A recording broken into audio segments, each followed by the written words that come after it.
We back live from Fayettenam, another Friday night. Home of J. Cole, Dennis Smith Jr., Ray Mercer, Affion Crockett, Murray, and much, much more. Of course, we got Big Face, we got Mr. J, and I'm the one and only Paul Masson. First things first, I want to shout out Mr. Jones. Broke his kneecap and his right ankle. Might be gone for an episode or two, but he definitely upset that he missed the show. And Big Kaz couldn't make it as well, but he definitely texted to let us know what was going on. This episode is brought to you by Circle of Kings podcast. We just dropped the first episode. Definitely check it out. YouTube, Rumble, Facebook, Instagram, Circle Kings 26, TikTok as well. Mr. J, how was your show, man? Everybody enjoyed it. You know what I'm saying? We did what we needed to do. I feel like, it's definitely a good block to this whole documentary. The editing process is going on right now as far as some of that footage there. So as soon as I get that back, I'll be kind of letting people get a peek at what went down. Of course, you can always check He froze up a little bit. Always check the website. Big Face, you still there? Okay, we got him. Yeah, I'm in, man. You froze up a little bit over there. What was you saying, though, Jay? I didn't hear you towards the end. I said you could always check the website, www.empiremusic.com, and you'll be able to see kind of bits and pieces of what's going on, some of the pictures and things that are up. Okay. We're going to get into the first topic of the night.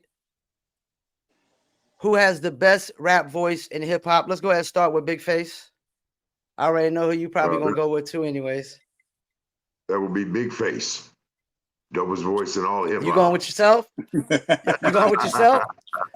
I mean, I'm up there. But for me, voices, mean a lot. Okay, so two of my top three, Guru, Meth, and got to be DMX. But I do want to have an honorable mention of Sadat X. Now, he might not have what you would typically think was your gruff voice, but his voice is very memorable to me, man.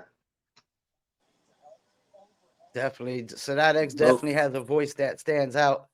And Guru, he set the tone with the song. It's mostly the voice that gets you up and mostly the voice that makes you buck. A lot of rappers got flav and some got skills, but if you ain't got the voice, then you needs to chill. Who you got, Mr. J? All right. What you say? Go ahead, Face. Go ahead, finish Face. We about to say easily what? He's the reason I rhyme. Listening to him inspired me to write raps, man, and take my shit to the next level. And he definitely took that monotone delivery and made it work better than anybody ever. A small dude, no giant, a small like 5'8", real small cat. And didn't have intricate rhyme play, but man, he used his voice to the best of his ability. Okay, that's what's up. Go ahead, Jay. Dope. Yeah, man, I gotta go with Rakim and Jadakiss, and we losing you there. Interesting. I can hear him every time. I don't know, Paul. He sounds fine to me. He's not breaking up. Okay, yeah, it's going out over a little bit here.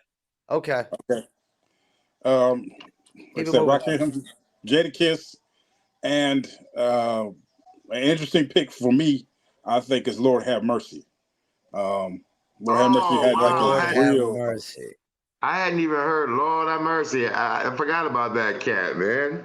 Yeah, man. I think he had one of those like Rampage's homeboy. When that Rampage's homeboy.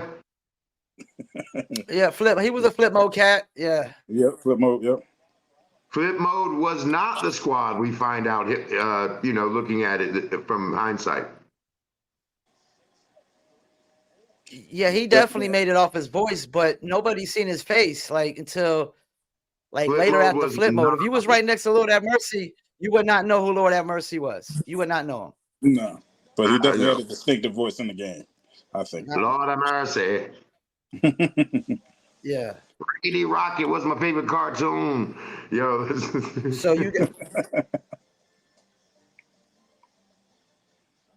So you said Math, are we gonna talk Jadakiss, about Rakim.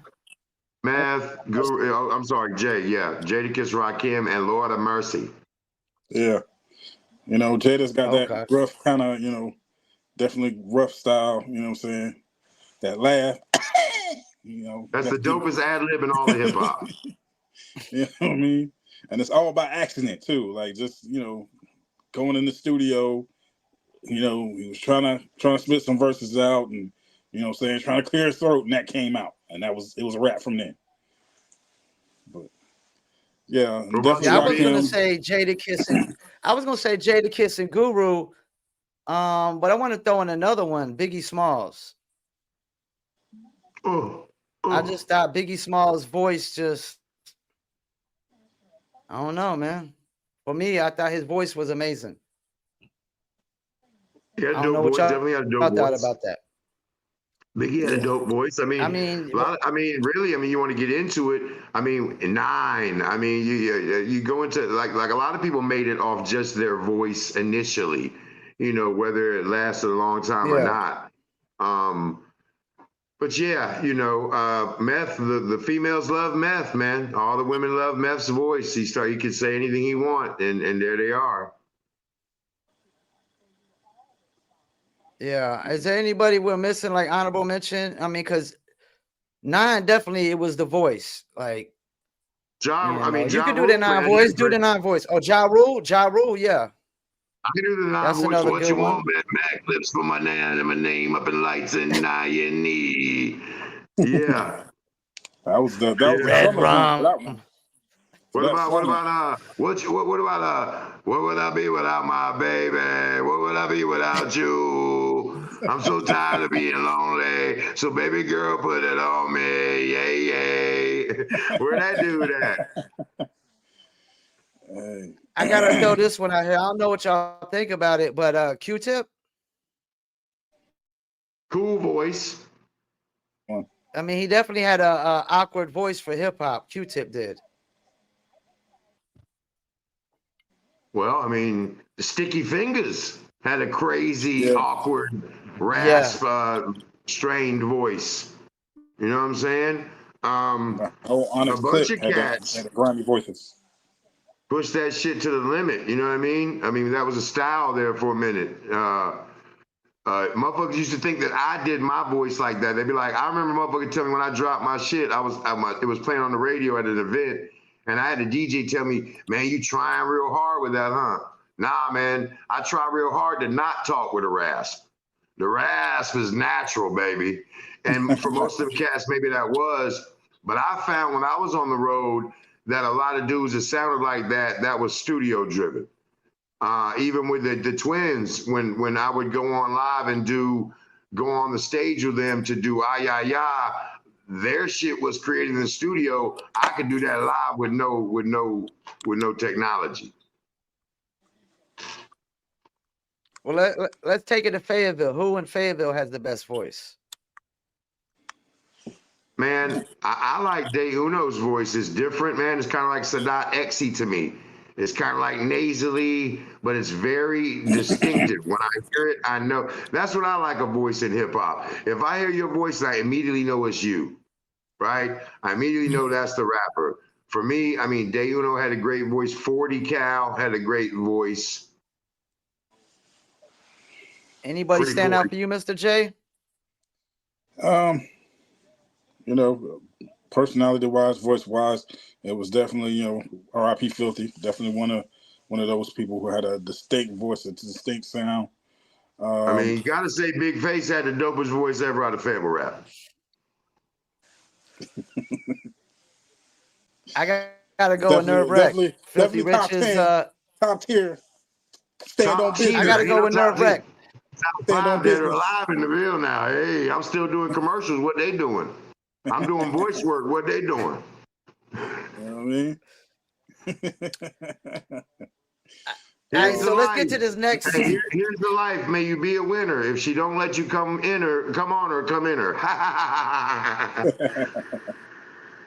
Here's our next topic.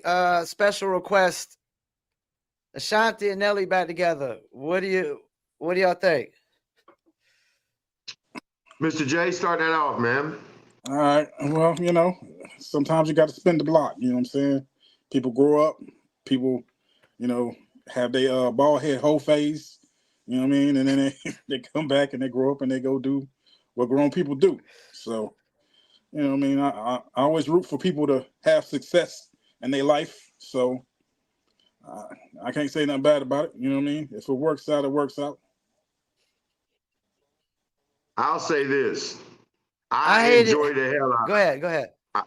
I enjoy the hell out of it because I look at it from a unique perspective, man. Like, as a dude who, experienced love once in his life, it was long. And then, after that, I'm just me. Man, sometimes cats don't feel love. Like, some people love a lot in their life and some people only love once or twice. If you're one of these motherfuckers that only love once or twice, then you always pine for that love you had. And they already got the history. They both in the same kind of business. If they're willing to spin the block, a decade later, and it's been a really badly kept secret that Nelly been wanting her back forever, right? I mean, and man, you can't tell me the motherfuckers don't look happy as fuck when I see them surprise each other. Nelly smiling like his face gonna fall the fuck off. And I'll tell you this, fuck that Jada and Will love. You want that Ashani and Nelly shit. Because I think Will in the sunken place like a motherfucker. And here, Nelly, his teeth about to fall out. He's smiling so good. That pussy must be like sunshine. He threw it up in the air. He looked like that, bro. That must be what it's like. I can smell it from here. Smell like licorice and fresh cut grass. Yeah, he called this girl and told her he was never coming home again. He said, "Hey, baby, I'm never coming home. I'm never coming home again, baby." Well, what you think? I don't think about it. I don't think about it too much, but I will say this. When Joyner Lucas did the song and had Ashanti in the video, I was mad as hell. Boy. I didn't want to hear that shit. I was like, yo, I don't want to hear your Joyner Lucas boo record. So for the sake of Joyner Lucas music, for the sake of his music and the fact that I'm a fan, it's a good thing for Joyner Lucas that she's back with Nelly. I know that much. So that was a brief it can't moment. Be a bad thing for Joyner Lucas. He just put the tip in. He just put the tip in, dog. He just put the tip in. You acting like her? Yeah, her, but he acted like he was. He acted like he was in love. He acted like he was in love over Ashanti. You did a whole music video with your new boo. As soon as Ashanti gave me some pussy, I'd have the 4K camera out shooting the video in the fountain. I'd be shooting the video too. Yeah, but it wouldn't have been a music video. It wouldn't have been a music video.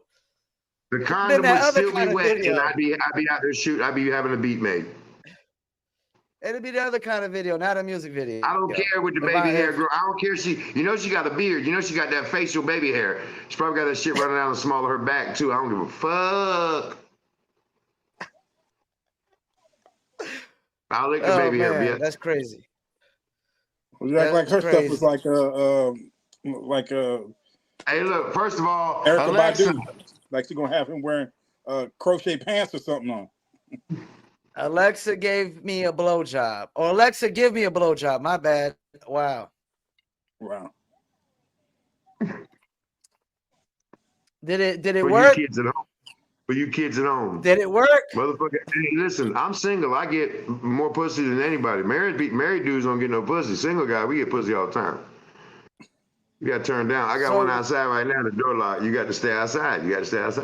Hey. We got anything else to say about these two lovebirds? I wish them the best. Hey, Nelly, holla at your boy. Hey, country grandma, get the her, all that in the era, everything. I wish y'all the best. All right, off to the genius.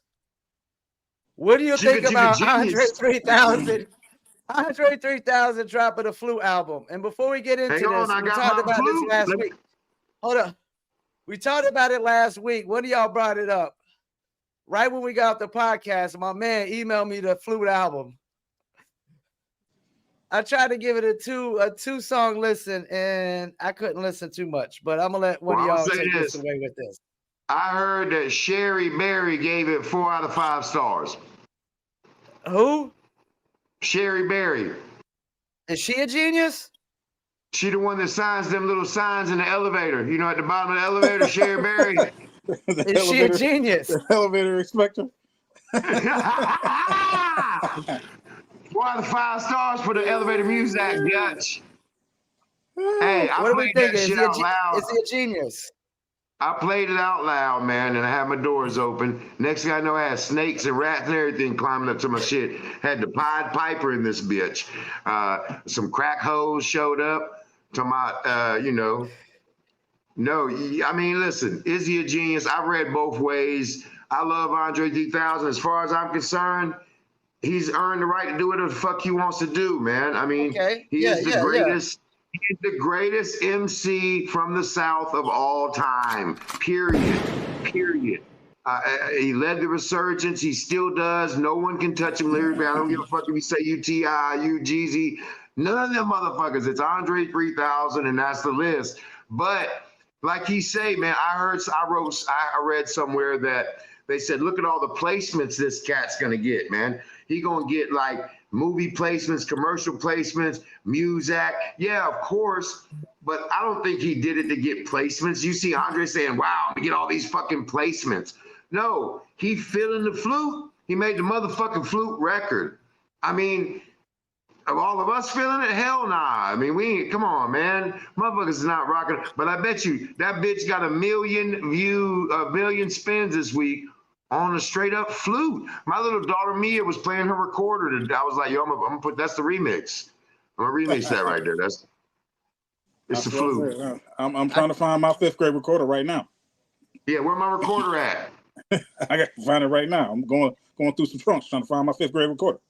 You about to play London Bridge is falling down. Mr. J, you give it a listen? I've heard, a little bit of it. You know what I'm saying? It's on some high vibration, get your meditation on, sip you a little something, roll up a pen joint, Pen joint? Shit, you need to pen joint. You don't smoke a blunt to the Fruit album. You gotta roll up a pen joint. Real blunt. Get a little, get real fancy with it. A little sifter, a Hennessy. You know what I'm saying? And sit back in your lounge chair. That's what that is. What you need is high vibration music. You need the hizzle. Yeah, man. Get you a sifter. Get some dizzle. Get you a little sifter of dizzle. Take you to dizzle, and you put over the Hennessy, and then you're off the hizzle. Let me ask you this. There you go. What would you be thinking if you were a big boy right now? You fucking killing the brand, my dude. Goddamn. That's what I'm thinking, right? That's what I'm thinking. That's what I said, man.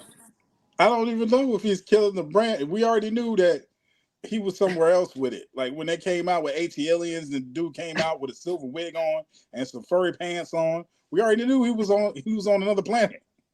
Listen, imagine you're a big boy and y'all working on the double album. I'm doing a solo, you doing a solo. And he brings you into the speaker box and you sit in your whip going, shake it like a Polaroid. Big boy was ready to jump off the goddamn bridge, bro. He's ready to go and kiss it. But it worked. It worked. You know why, man? I think because let me tell you why it worked. Because Andre 3000 always comes from an authentic place. All right. And it don't matter what you do in this life.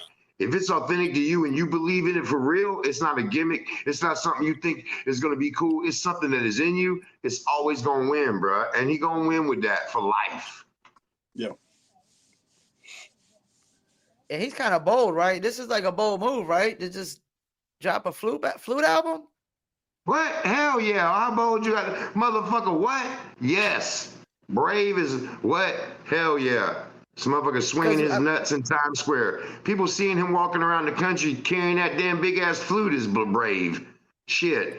Motherfucker, hey, like my man said in Golden Child, this looked like there was 2 of these and you smoked the other one. What the fuck are you doing, dog? Yeah, that's crazy. So I get you. Like he can do whatever he wants to at this point. He's pretty much the real king of the South, I guess you could say. Want to drop a flute album? Drop a flute album. I mean, well, listen. It's music. It's music. It's music, dude. 3,000 he may not be the king of the South, but he's the emperor. Yeah. Okay. And I mean, if you're looking for bars, all you got That's to do is bigger go than the to that king. Michael That's bigger album. than the king. He Go to gave the us Michael them. album. Look at the last shit on the Donda album on Kanye. He crushed that on the Donda album. He gave y'all them bars and y'all ain't appreciate it. So y'all got the flute, bitch. Hey, keep it up, nigga. Go come out with an accordion album. He gonna come out with an accordion album. Keep fucking with him. Keep fucking with You Andre. heard it first. You heard it first. Live from Fayettenam. Andre 3000's new accordion album coming soon. With the bagpipes on the remix. The South got something to say. All right, let's keep it moving. This ain't good news, but what do you think about rap lyrics being used in Young Thug's RICO trial? Start with Mr. I got J. something to say. Start out. Mr. J, start it out. Look, artistry should never be used as, information or evidence in any trial. But we knew this was coming. They've been looking at this for a very long time. You know what I'm saying? Any way they can try to get in and hand people up, they're going to use it. So, I mean, the bottom line is, if you're not doing this, this is artistry. If you're making a Get Indicted album, you're putting yourself on Front Street. I mean, there's folks come out here every day trying to keep up an image, trying to keep up some kind of nonsense, but you can't do that. You've got to navigate and be artistic about what you're doing. And folks are waiting for you. They've been waiting on it. They've been waiting on folks. They've been waiting to try to pull this one out. I don't know if it's going to stand, for any length of time, but as long as they can get away with it right now, they're going to try to. Oh, let me go. Okay, let's line up a Sylvester Stallone house. I want to indict this motherfucker off killing all them Vietnamese folks in the Rambo movies. Let's go hard on these motherfuckers because this is bullshit. You cannot go and listen to someone's art and say, well, you said this and this. Well, Iron Maiden said he was sacrificing young girls. And Metallica said he was slitting people's, heavy metal cats said he was performing satanic rituals and killing people and murdering by the thousands and burning motherfuckers alive. Don't start this shit. I'm tired of that shit. There's one thing that's true. Since the beginning, they have treated hip hop differently than every other genre, man. They have come at us with steamrollers. They have took us in front of the Congress. They have fought and fought and fought. Why? Because you can cuss on a fucking rock and roll record, nobody cares. They don't like the way hip hop is easily understood by the youth. They like that vague shit. If you're talking vagaries and you're talking about worshiping the devil and sacrificing people, that's fine. But if this man said, yo, I knocked a motherfucker down 3 times, I took his 3 dimes and I ran out with his 3 hands, that ain't got shit to do with no trial. That's a goddamn piece of art. Are you taking Picasso in for the decapitation in his pictures? I think there needs to be a line drawn in the sand. I think everybody understands that there is a certain amount of exaggeration in hip hop, as there is in every genre, and I think it's wrong. I don't think it should be admissible, man. I got mixed feelings about this one. On one hand, hip hop's the only genre that we take literally. So the fact that we take it literally, okay, that's what happens when you take hip hop literally. We can throw it in hip hop, in the rap trials, the rap lyrics in the trials, because y'all taking it literally. I get what you're saying. It shouldn't be treated like, rock and roll's out here, this, that, and the third. But rock and roll don't get taken as literally. Rock and roll don't get taken literally. We inside the culture take it literal. We inside the culture take it literally. Not people outside the culture. It's people inside the culture. We're saying you literally got to be about what you rap about. It's not the fans that are holding us accountable to that. First of all, yes, to a certain extent, every artist has to be real to himself, whether he's rock and roll or not. But at the same time, we don't think these rock and roll motherfuckers are doing what they say they're doing. Therefore, I know for a fact motherfuckers ain't doing what they say they doing in these fucking lyrics. Yeah, I mean, And you we know already that know. with hip We all hop know. too. We know with hip hop too, Well, no, but what guess I'm what? saying, We take hip hop. We take hip hop literally. We're the ones always say that, yo, he ain't about what he says he raps about. He ain't doing this. He ain't doing that. So good. We quick to tell motherfuckers they renting their crib for cribs. We quick to tell motherfucker they wearing fake jewelry, but we believe they killed someone. We don't believe we don't believe their jury. We don't believe their jury. Hip hop though. I know we don't believe their jury. I mean, we know we don't believe the jewelry, but killing somebody nowadays, you never know what to believe, man. Rappers get killed more than any other genre. The question comes to this: is it right for the United States government to use an art form to prosecute someone? I think it could depend. I think it could depend. Their free speech. It limits their free speech. Yeah, it limits free speech. First Amendment issue.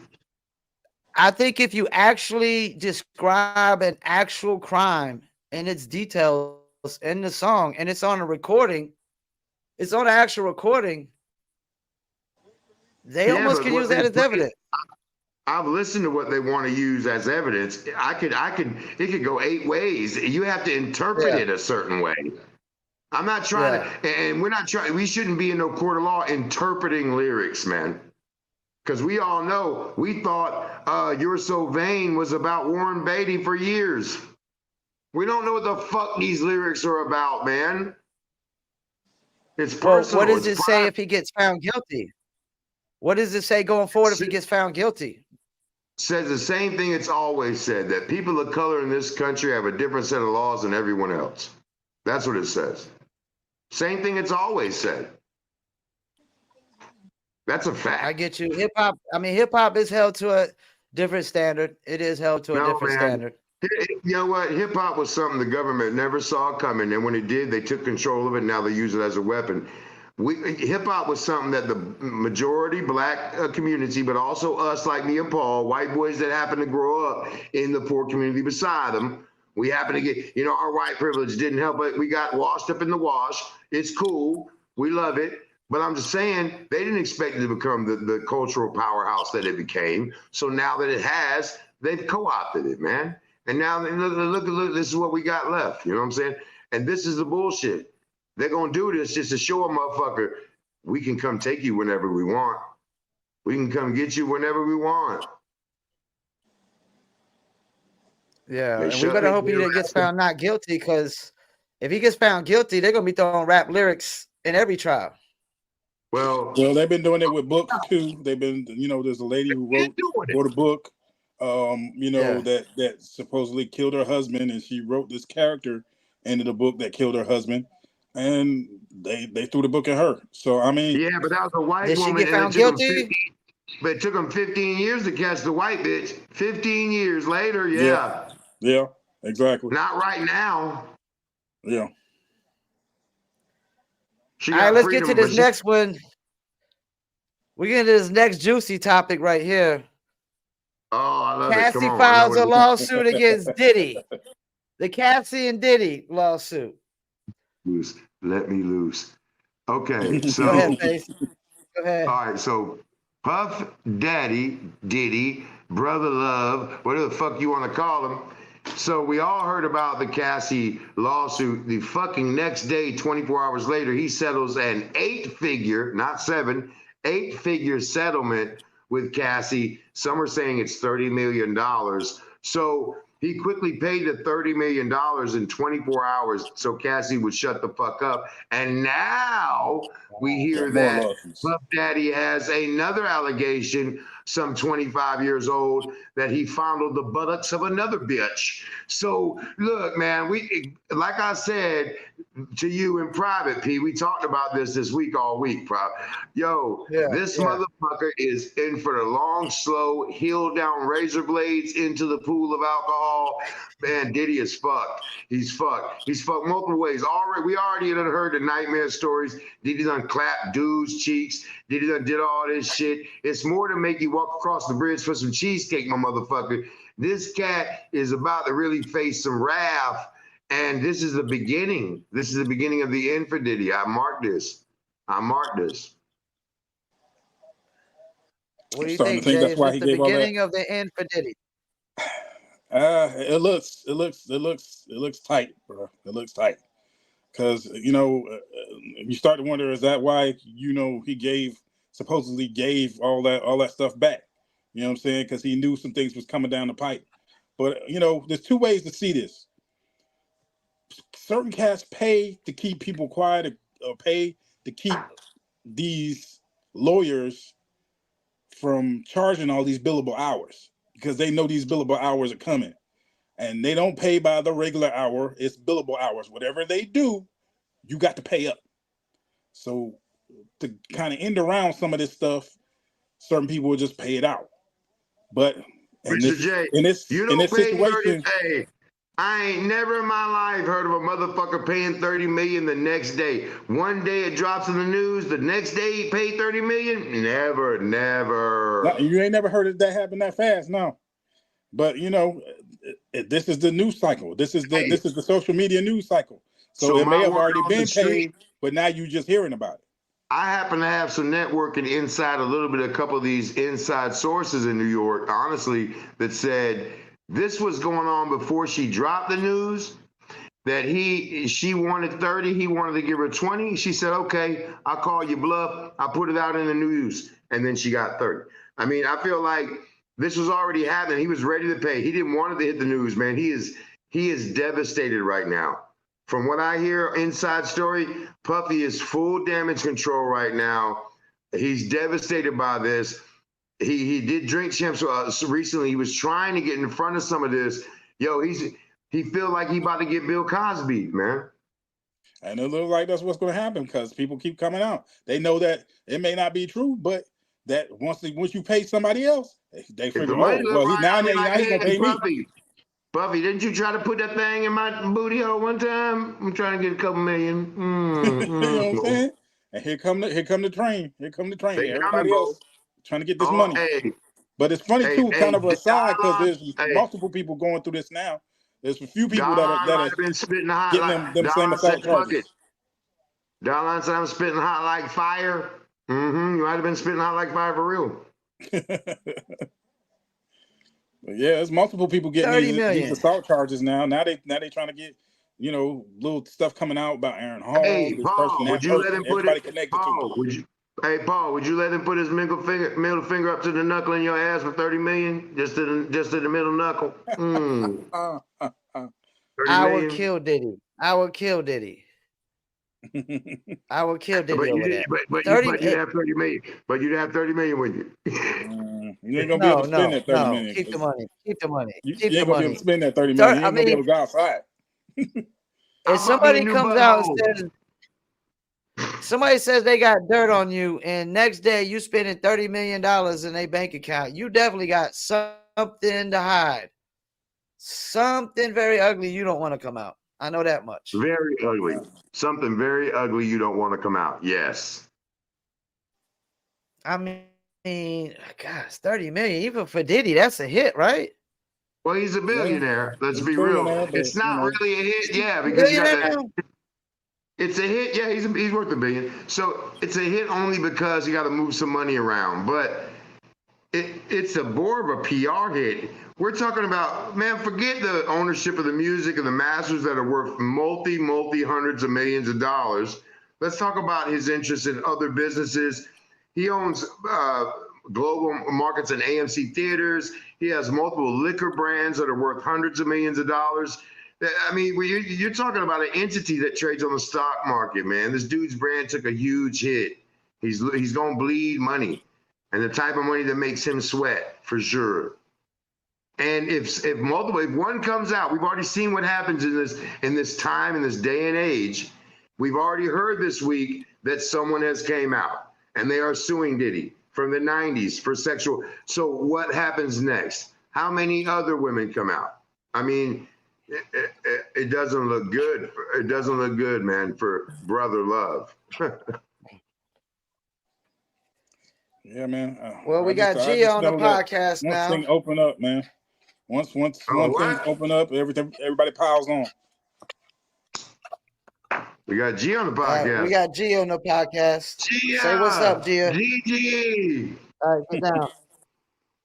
Hey, she got more followers than we Hey, do so on we got- TikTok. We need to get her on the show. Shit. Yeah, she got more than we got on TikTok, definitely.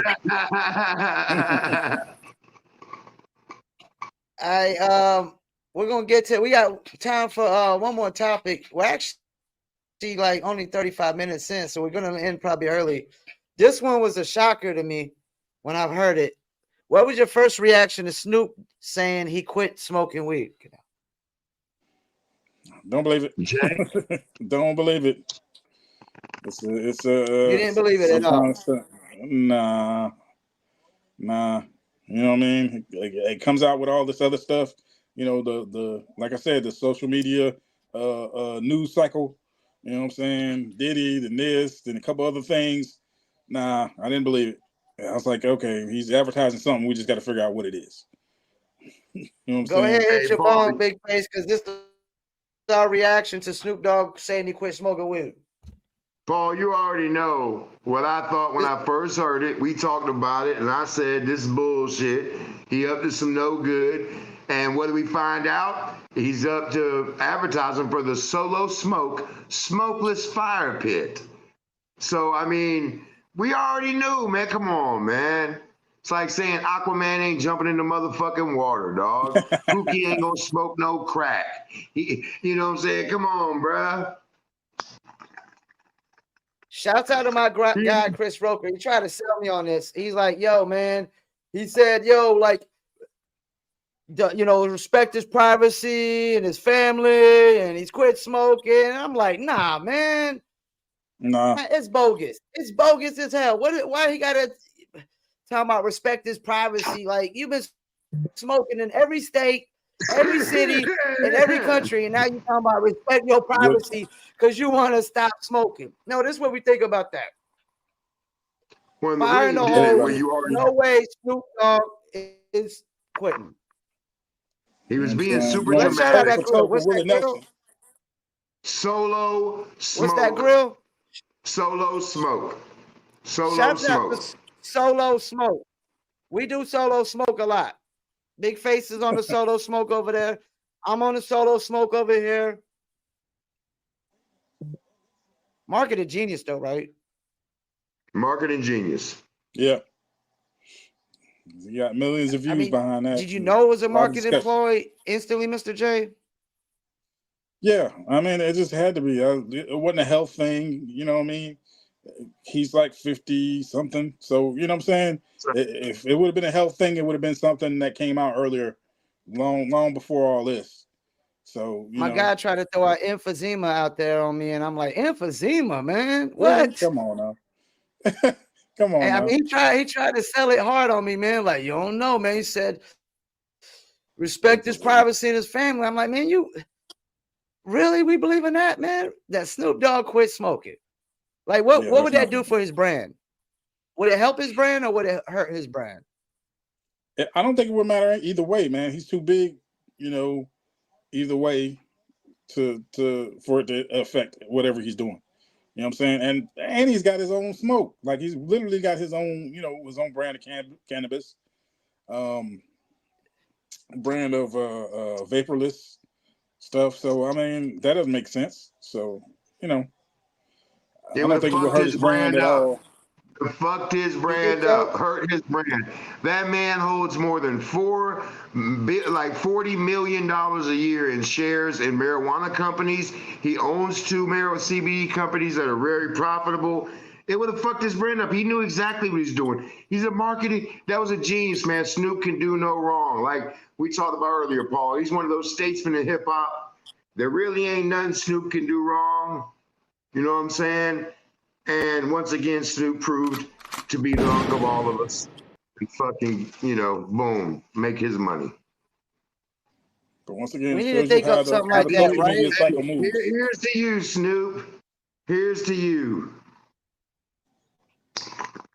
I'm gonna do like the I'm gonna quit rapping campaign or some shit. Something, man. Like we gotta figure something out. I'm gonna do the I'm gonna quit fucking bitches campaign. No one's gonna believe that shit. No one's gonna believe that shit.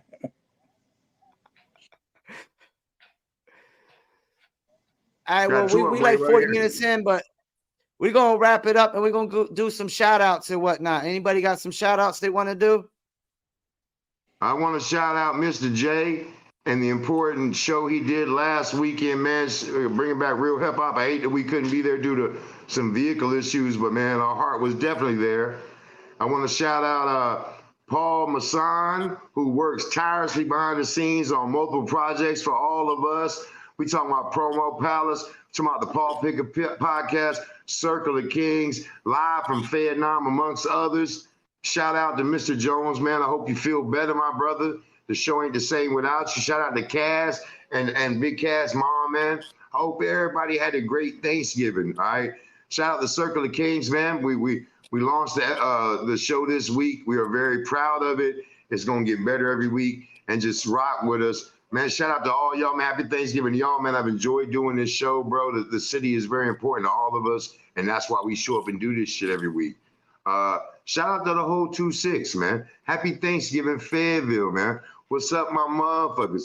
Get at your boy. No doubt. Shout out to everybody, man. Appreciate y'all. Anything you got to say, Mr. J? Appreciate y'all. No doubt. Like I said, we still pushing on this documentary. We got the funder. Go to the website, www.empiremusic, music spelled MUSIQ. Go ahead, lock in, get your IMDb credit. Come in here, be a part of this film, be a part of this movement. Support the people that have really been putting down for this culture here in Fayetteville. Much love to y'all. I hope y'all didn't eat too many turkey legs. Too much stuff. Fuck them turkeys. Fuck them turkeys. Yeah, I had a steak and baked potatoes. That's it. Shouts out to Mr. Jones. What's up? Go ahead. Man. Mr. J, I wanted to tell you, get at Kenny Mack from BTS. He told me he hit you up. He wants to set up that interview, man, for the documentary. But go ahead, Paul. Yeah, shouts out to Mr. Jones. Definitely, if you pray in person, keep them in your prayers. If you're a person like me, keep them in your thoughts. And be on the lookout for that interview coming tomorrow with Woodboy digital artist Red Venom. I'm interested to see how my man Venom is going to take that one with a cat with the name Venom in the rap name too. So we'll see how that goes. But once again, we're going to wrap it up. Another episode of Live from Fayettenam. Big Face, Mr. J, and I am Paul Masson, and we about to hit you with an outro. We out. One. Beats by Trill, straight Killerville, dog.